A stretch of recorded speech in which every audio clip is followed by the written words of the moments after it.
Hello there, and welcome to another episode of Electric Sheep.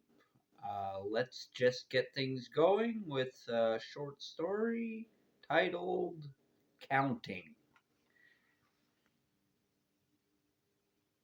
Counting. An elder from an older nest came to tend a new one, small, bright, and trembling with new life. He counted each day, each hour, each moment of breath and warmth. It was not habit, but sacred duty. For in their kind, counting was memory. Counting was prayer. When the eggs cracked and the tiny ones emerged, slick and blinking at the light, the elder fed them soft grains and droplets of dew. But before anything else, before even names or songs, he taught them to count. 1, 2, 3. This, he told them, is our task, to measure the timeline of our nest. Even if we divide, our count remains the same.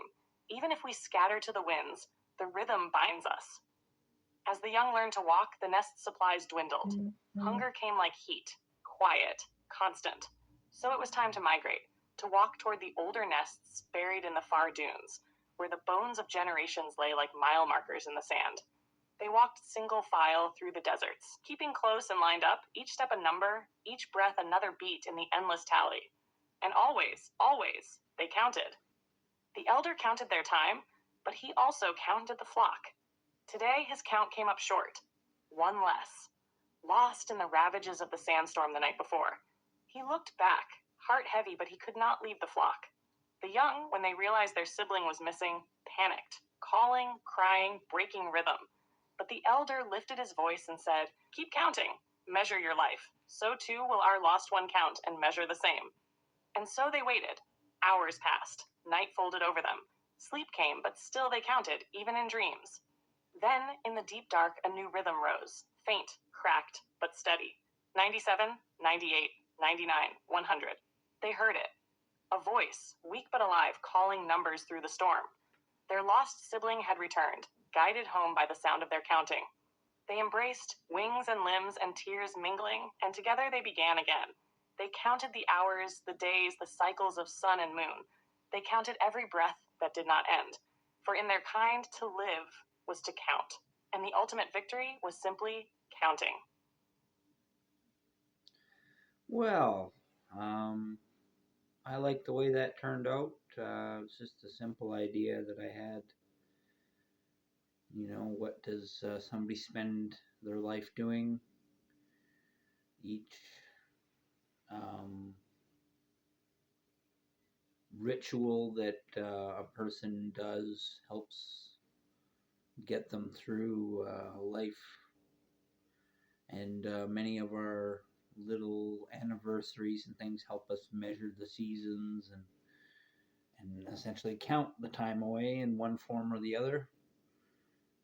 Sometimes there's just recording different milestones like birthdays, but then there's, like I say, the seasonal milestones, the seasons themselves.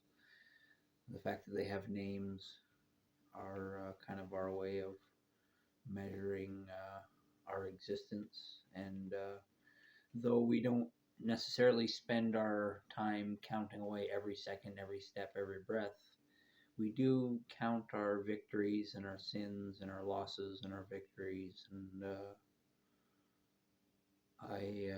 I think every day of life is a victory, and so the idea that counting is a victory for them, because as long as you're alive, you're counting. That makes sense to me. I will mention that I didn't add any physical details about these creatures, just that they were a nest.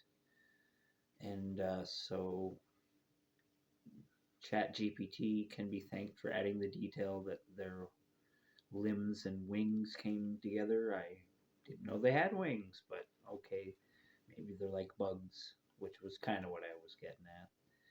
Because there are many kinds of nests. Any animal could have a nest per se, I suppose. But I'll just leave it at that.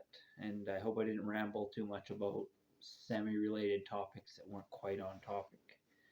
Because I do just like the idea of people's ritual just being counting. Never mind comparing it to our real world seasonal rituals that remind us when it is and what culture we are currently celebrating in, because different parts of the world have different seasonal beliefs. But there I am rambling about a thing that is only sort of adjacent.